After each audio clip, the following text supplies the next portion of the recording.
Mais uma vez, seja bem-vindo. Essa é a nossa segunda aula para entender um pouco melhor da transição da idade moderna para a idade contemporânea, entender os processos econômicos, sociais, políticos, entender como foi a passagem de cada sistema econômico. Na nossa primeira aula, a gente viu mais uma introdução, entendeu?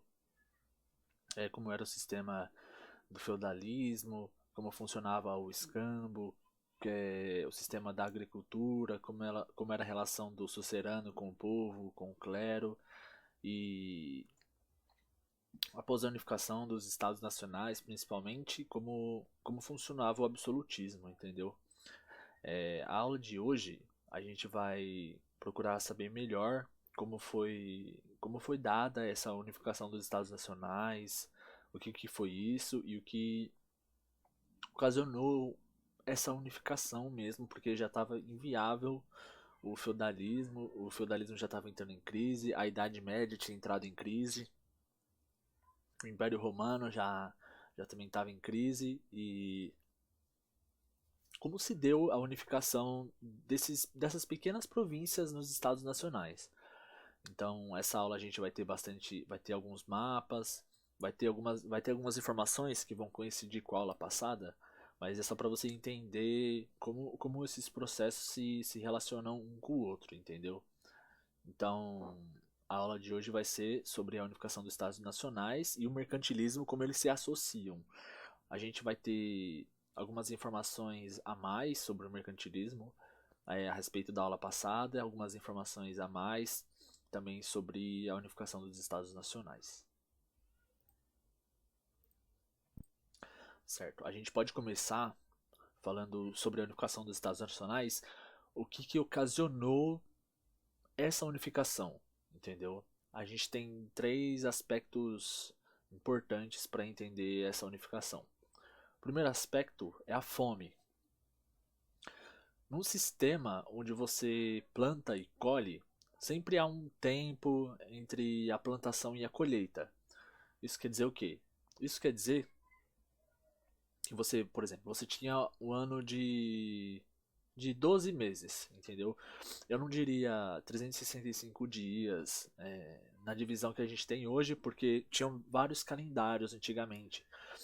A transição do calendário juliano para o gregoriano, que é o que a gente usa, por exemplo, há uma leve alteração entre eles, entendeu? Várias alterações no calendário ocorreram durante a história. Então, mas independente disso, as estações do ano sempre são as mesmas e o tempo para plantio e colheitas também são os mesmos, entendeu? Então, plantar e colher é um sistema que requer disciplina e requer, como eu posso dizer, disciplina também no sentido de administração, entendeu? Então, a gente pode supor que a sociedade estava crescendo, estava tendo união dos reinos e províncias, então a plantação e a colheita, a pecuária, o escambo já não estava dando conta, entendeu? Havia grande fome e devido às diferenças no modo de se levar os feudos, por exemplo, de vários suceranos, de várias províncias, de vários reinos, já não estava dando conta. Era necessário que alguém administrasse os recursos do Estado, entendeu? Então, a fome foi um dos principais fatores para a alteração do sistema de plantio, entendeu? Por isso que a gente acaba entrando até no mercantilismo, como foi explicado na aula passada. Outro fator que, que ocasionou na unificação dos estados nacionais, como está escrito aí no tópico, foi a peste negra, entendeu? Foi uma doença. Essa peste negra, também chamada de peste bubônica, ela foi altamente transmissível, matou milhões de pessoas na Europa, e se a gente for fazer uma comparação proporcional, é, ela matou muita gente. Tipo, grande parte da nação da Europa foi morta, entendeu? E ela aconteceu mais ou menos no fim eu digo mais ou menos porque, como eu disse, foi um processo, não é de um dia para o outro que as coisas acabam. Mas aconteceu no século XIV e a peste foi um grande basta, no sentido de, tipo, alguém precisa administrar tudo, matou muita gente, a gente já está passando fome e esse sistema não está funcionando.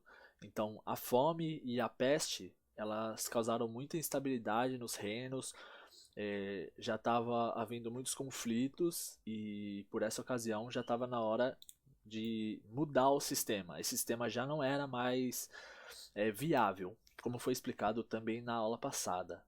Ó, esse mapa, como eu falei, mostra como a peste ela afetou a Europa como um todo. Ó, peste bubônica na Europa. Como eu disse, ela aconteceu no século XIV, ela começou em 1347 e isso mostra a abrangência de onde ela chegou. Entendeu?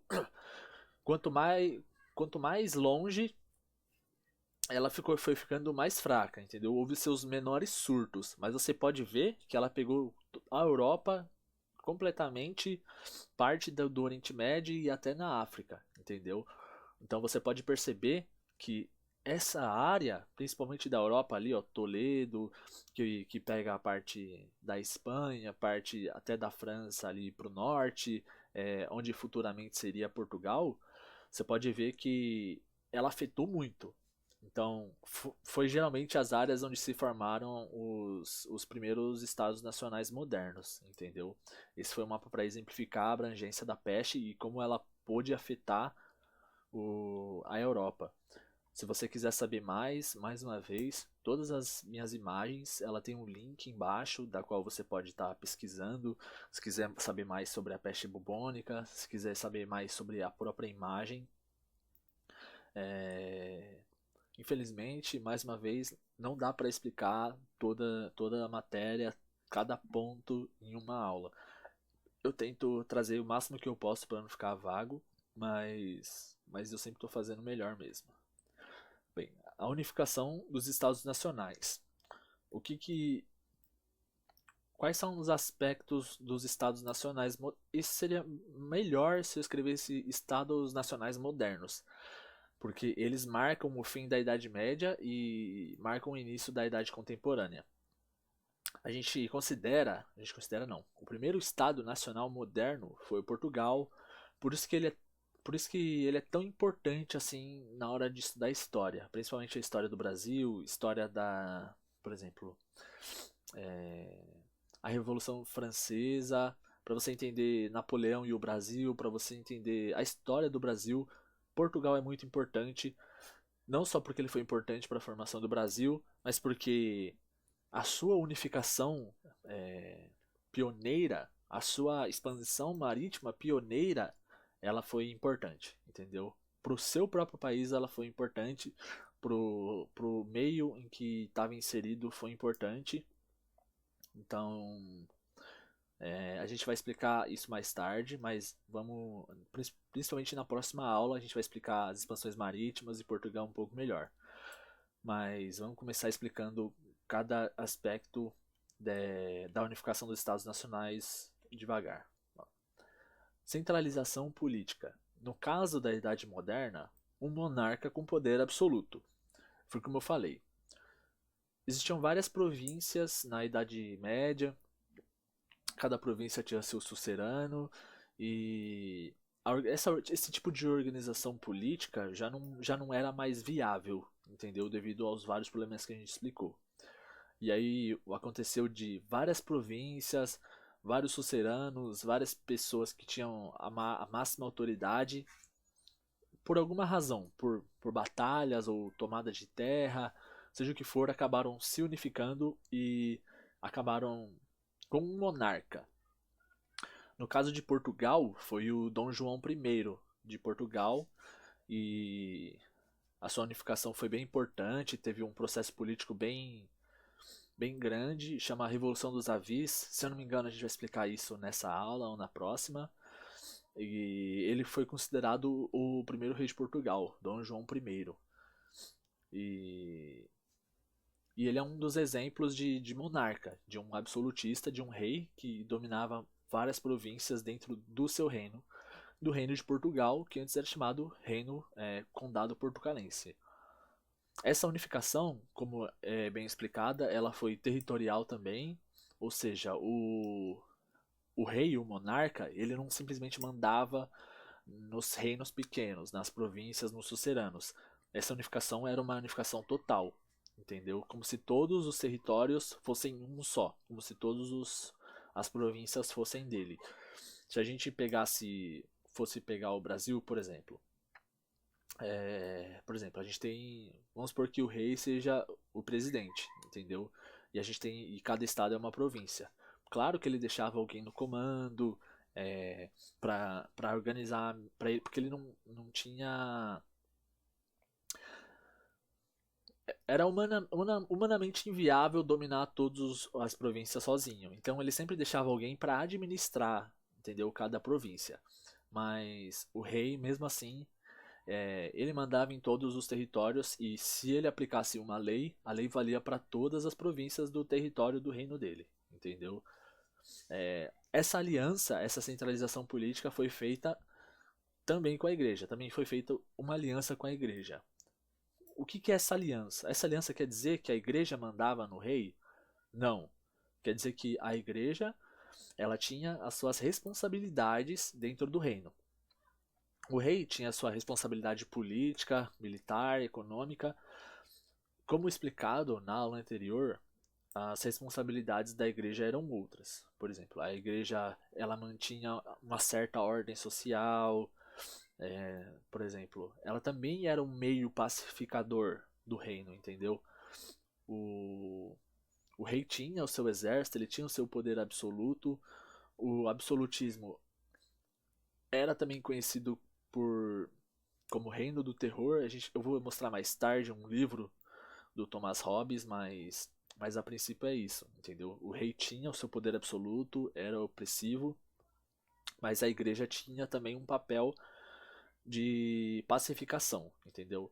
Pacificação, manter as tradições. Por isso que é uma aliança do rei com a igreja, entendeu? O rei tem o poder absoluto e ele pode interferir na igreja. Só que a igreja também tem suas responsabilidades e também tem os seus privilégios de certa forma, entendeu? Então, por isso que tem essa aliança. Novamente, eu quero mostrar o Luís XIV da França. Ele é um absolutista. Já expliquei na aula passada os símbolos que tem nessa imagem, que é o cetro, a coroa, a espada e o manto. Ele foi um absolutista e ele foi levado de muito exemplo tanto para o Luís XV da França como para o Luís XVI. O Luís XVI foi o que foi decapitado na Revolução Francesa, mas apesar dos três serem absolutistas, o Luís XIV é um dos mais famosos, porque ele realmente exerceu um poder que deu exemplo para os próximos reis. O Luís XVI foi uma falha, mas ele é um dos principais exemplos de absolutistas, o Luís XIV da França. Se quiser dar uma pesquisada melhor, mais uma vez, está o link aí para vocês. Pode entrar lá, lá tá tudo explicado o reino do Luís XIV, quem ele foi, o que ele fez. E um dos principais papéis do do Luís XIV da França foi unificar a França de certo sentido e melhorar suas relações comerciais com o exterior, entendeu? Tudo isso se quebra com o Luís XVI, mas o Luís XIV foi essencial para manter a França. Tá? Ó, esse é um exemplo do que eu falei do reino considerado reino do terror do absolutismo. Esse livro especificadamente ele defende o absolutismo. Ele foi escrito por Thomas Hobbes, que é considerado um teórico do absolutismo. Ele defende o absolutismo. É, nesse livro que ele explica por que o Estado absolutista é necessário. Para ele, um povo sem lei é um povo em estado de natureza. O que é um estado de natureza? É um estado em que o ser humano está quando não é comandado, quando não tem uma lei segurando ele. Para o Thomas Hobbes, sem uma lei para controlar o povo entra em estado de natureza e esse estado de natureza geralmente é mau, ou em sua grande maioria é mau. Então, o estado que controla essa pessoa. Eu vou explicar brevemente essa capa para vocês entenderem melhor. Antigamente não se chamava capa à frente dos livros, entendeu? Se chamava frontispício. E qual é a diferença? Você vê que esse frontispício, ele tem muitos detalhes, tem muita coisa escrita, entendeu? É como se fosse a contracapa que a gente tem hoje, que é onde tem mais coisas escritas. Não tinha capa, era um frontispício. Se você for pesquisar o nome do livro, você pode achar como Leviatã, mas também vai achar como seu nome original, que é o Leviatã ou matéria, forma e poder do governo eclesiástico e civil, como está escrito na capa, por Thomas Hobbes, e ele foi publicado, se eu não me engano, no século XVII, 1615, e ele é um livro que defende o absolutismo, que defende esse poder total do rei. Ó, como eu expliquei para vocês, a Revolução dos Avis foi a revolução que ocasionou a unificação do primeiro Estado Nacional moderno, que é Portugal. Ó, fenômeno que ocorreu entre 1380 e 1383, consequências da crise dinástica nos reinos portucalenses, ou no condado portucalense, levando à coroação de Dom João I, o mestre de Avis, o primeiro rei de Portugal, o primeiro Estado moderno.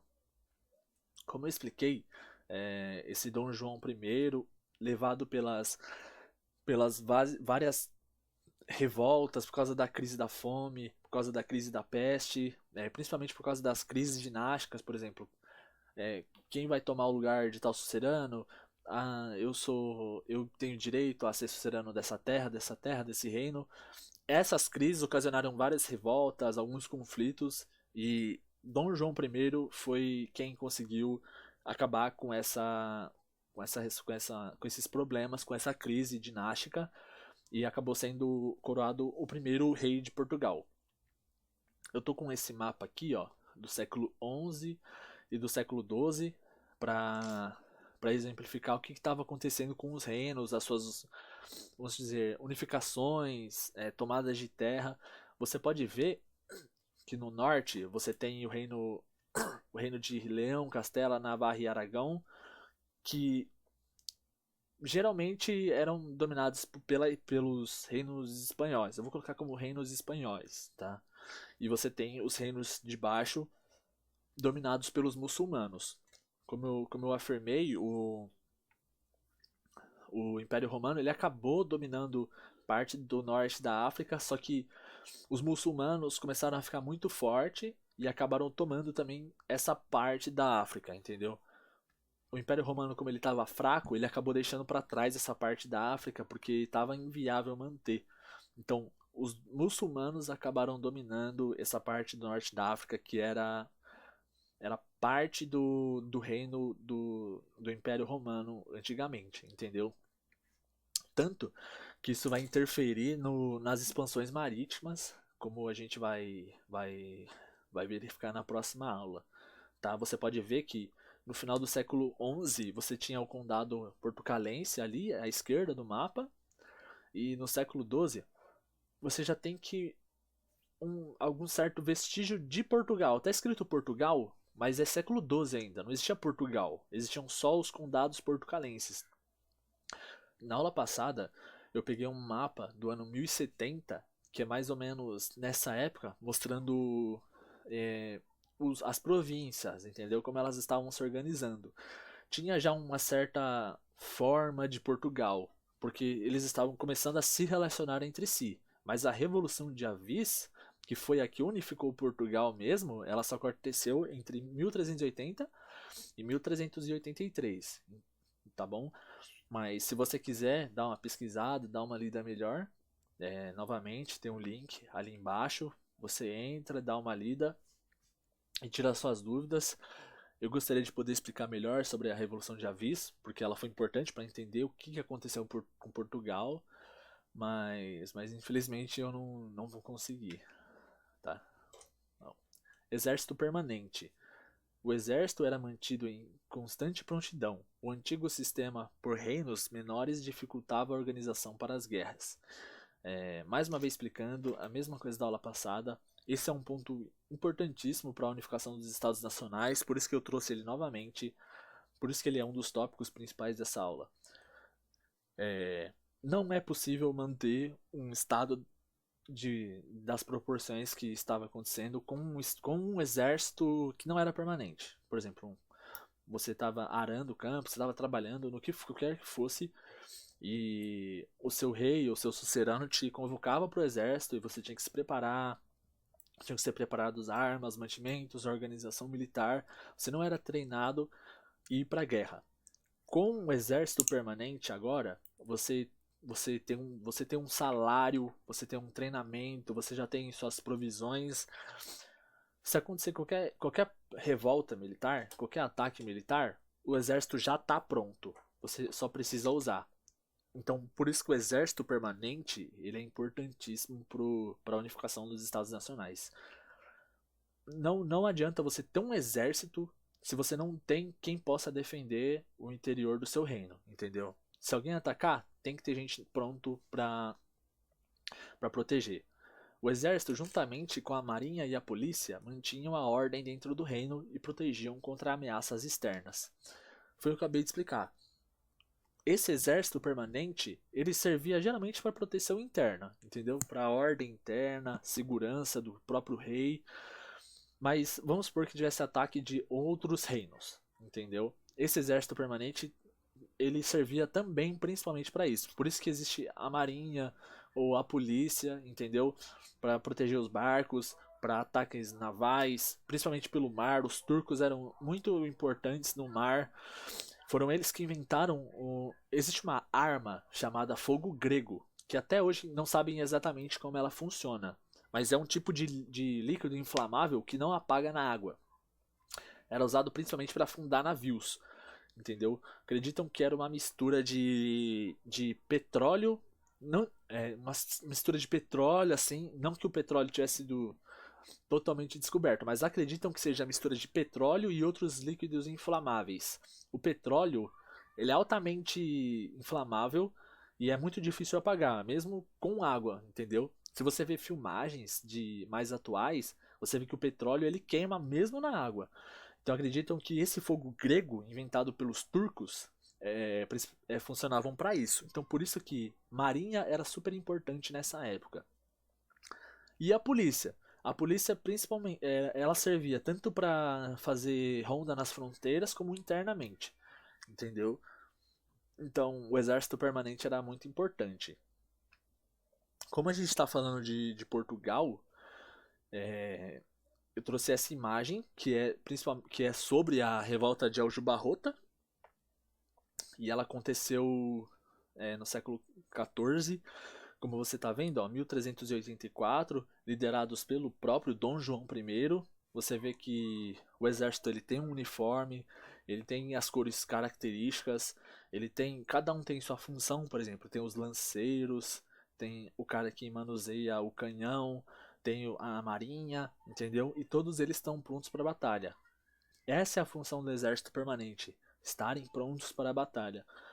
Apesar de eu ter trazido na aula passada, eu trouxe de novo para vocês entenderem que eles são muito importantes na formação do reino.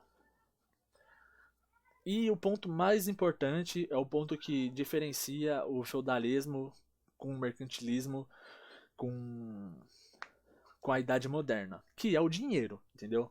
Administração econômica única. Isso quer dizer o quê? Era necessário dinheiro para manter esse Estado. Foram então instituídos impostos para arrecadar o dinheiro necessário. Apesar disto, muitos nobres e outras partes da sociedade muitas vezes estavam isentos. Como eu expliquei na hora passada, começou a ser adotado o metalismo, entendeu? O feudalismo já estava enviado, planta e colheita já não era mais o suficiente para manter um Estado nacional moderno. O Estado era muito grande e só com plantio e colheita não tinha como. Então foi adotado o metalismo. E como a administração política era única também, o rei mandava em tudo, ele que instituía as leis, ele acabou administrando a economia também. Então, ele que instituía a moeda, ele que instituía os impostos, como está escrito aí no tópico, você pode anotar. Ele que. Era ele que administrava toda a economia do reino, entendeu? Agora, pelo metalismo. Agora, o dinheiro que dizia quão rico ele era. Como está escrito aí também, apesar disso, muitos nobres e outras partes da sociedade estavam isentos. Uma parte da sociedade que geralmente estava isenta de impostos também, o clero. A igreja geralmente não pagava impostos. Então, uma das revoltas, principalmente na Revolução Francesa, também foi baseado nessa aliança, principalmente do alto clero com a nobreza, entendeu? Esses acordos que a igreja tinha com o rei também estavam na área dos impostos, entendeu? Que eram muito pesados, principalmente para o povo. Então, novamente, a administração econômica única também era a base dos estados nacionais modernos. Para administrar um estado dessas proporções, era necessária uma administração de dinheiro única. Aqui está um exemplo. Essa moeda, é muito difícil encontrar moedas desse período, porque é um período muito antigo, é um período muito inicial.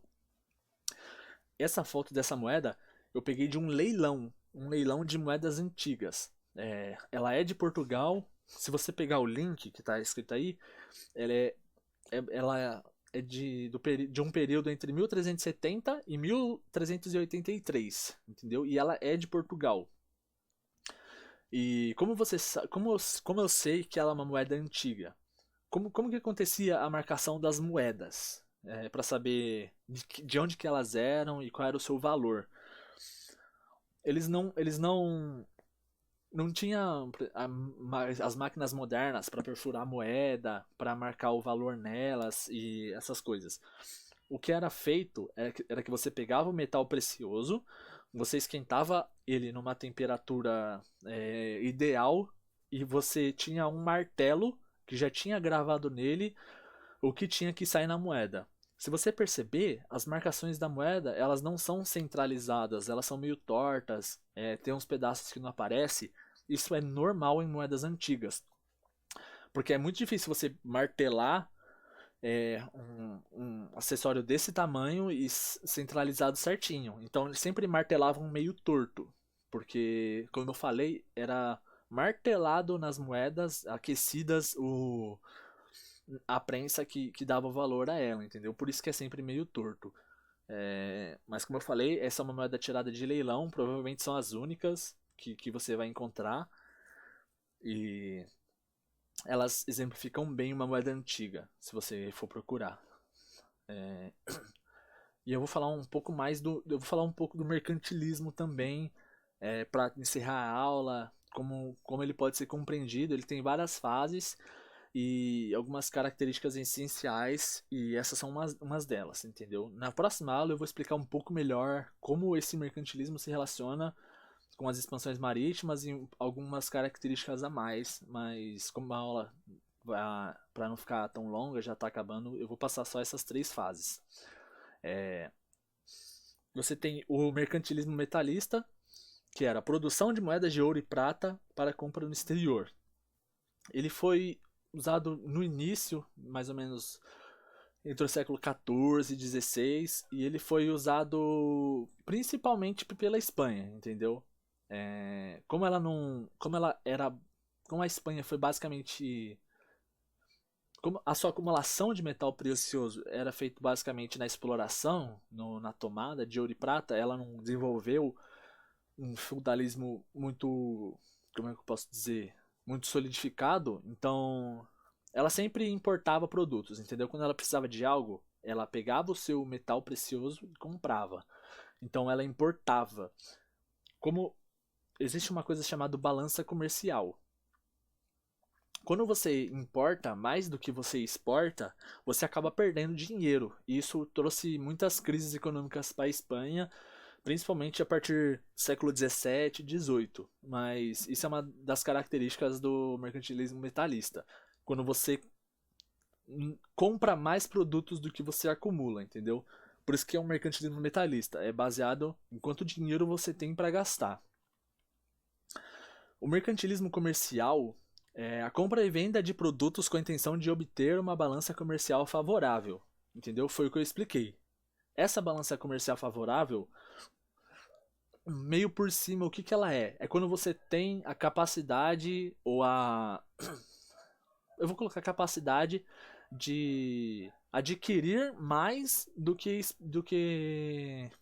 guardar mais do que gastar, entendeu?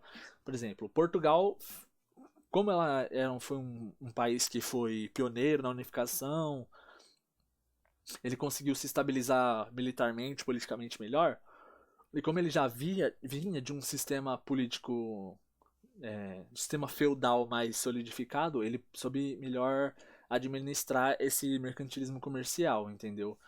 E ele aconteceu entre o século XV, XVI, XVII. Você vê que Portugal cresce muito durante esse período, principalmente também com as relações marítimas que ele ocasiona pela África até a Índia, entendeu?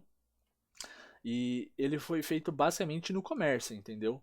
Eu compro seus produtos e você comprou os meus. Diferente da Espanha, que só comprava porque ela não tinha uma estrutura de plantio de especiarias de quais ela pudesse exportar também, entendeu? É, Isso muda um pouco, eles começam a trabalhar mais com mercantilismo metalista com Minas Gerais, entendeu? Isso não trouxe grandes problemas, na verdade isso trouxe muito ouro para eles, mas isso foi o mais próximo que eles conseguiram chegar do mercantilismo metalista. Portugal era mais mercantilismo comercial. E a última fase do mercantilismo é o mercantilismo industrial, feito para desenvolver as manufaturas e satisfazer compradores.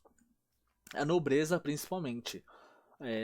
Um exemplo de mercantilismo industrial foi a França, na qual o mercantilismo estava voltado mais para desenvolvimento das manufaturas de luxo, por exemplo, fazer roupas ou fazer qualquer tipo de encomenda que a nobreza tinha.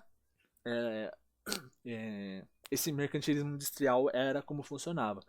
A gente não chama de capitalismo ainda, porque o capitalismo ele depende de muitos outros fatores, como a indústria, coisa que não existia ainda, entendeu? Isso vai existir um pouco mais para frente, claro, mas ainda não. Ainda era uma manufatura. é, como é que a gente fala? Hum, era uma manufatura mesmo, era tudo feito à mão, nada maquinário. Muito dificilmente tinha divisão de tarefas e a França fazia muito isso. Esse mercantilismo tinha seu papel na balança comercial, mas era um trabalho mais interno. Ele é também chamado de colbertismo, porque um cara chamado Colbert que foi que mais incentivou esse, esse processo, entendeu? Como a aula está acabando, eu vou eu já vou pro exercício de fixação. Mais uma vez eu vou explicar para vocês. Todo o Enem tem um texto provocativo. Esse texto pode ser verbal ou não verbal, ou ele pode ser híbrido, com uma imagem e um texto. Ele vai apresentar uma proposta, vai apresentar uma pergunta provocativa e as alternativas para você respondendo por eliminação. Essa é a base principal do Enem, tá? Essa é uma questão, novamente, como a aula passada, voltada para essa aula, com uma pergunta específica de uma matéria dessa aula no tipo do Enem. Tá? Esse texto é um texto do Fernand Braudel, no texto O Mediterrâneo e um Mundo na Época de Felipe II. Dessa vez eu vou ler com vocês para que a gente possa responder a questão. No século XVI, os estados afirmam-se cada vez mais como grandes coletores e redistribuidores de rendimentos. Apoderam-se por meio do imposto da venda de cargos, das rendas, dos conflitos e de uma enorme parte dos diversos produtos nacionais. O desenvolvimento dos estados está assim diretamente ligado à vida econômica. Não é um acidente. Querendo ou não, são os maiores empregadores do século. Como diz nesse próprio texto do Fernand Braudel, a economia é importante, por isso que a gente está focando um pouco mais na economia. Como a economia influencia na história e na alteração dos sistemas. Agora a gente vai para a questão.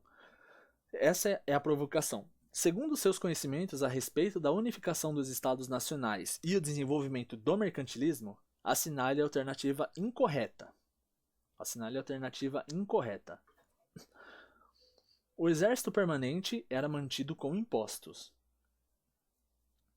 A gente tem que focar que a pergunta ela tá perguntando sobre o mercantilismo e a unificação dos Estados nacionais.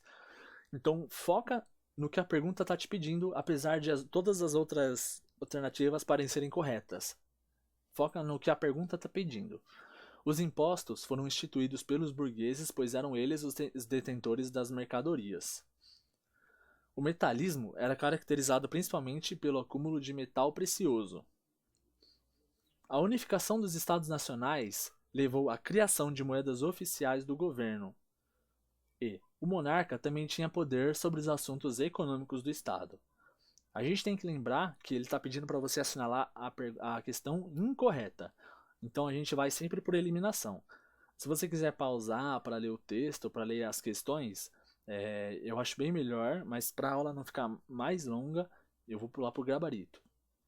Portanto, a resposta incorreta era B. Não eram os burgueses que instituíam os impostos, afinal, os impostos, os burgueses faziam parte da plebe, por assim dizer. Mesmo que eles tenham um poder econômico um pouco maior, quem instituía, como eu expliquei na aula, toda e qualquer lei, toda e qualquer administração econômica era o rei. Então, os impostos eram instituídos pelo monarca, pois era ele o detentor de todo o poder da esfera política do reino, também da economia. Então, essa é a resposta certa. Mais uma vez, eu agradeço você ter assistido essa aula, ter tido interesse pelo assunto. Eu espero que você tenha entendido um pouco mais dos aspectos da unificação dos Estados Nacionais e o mercantilismo, como os dois se relacionam. E eu espero ver você numa próxima aula.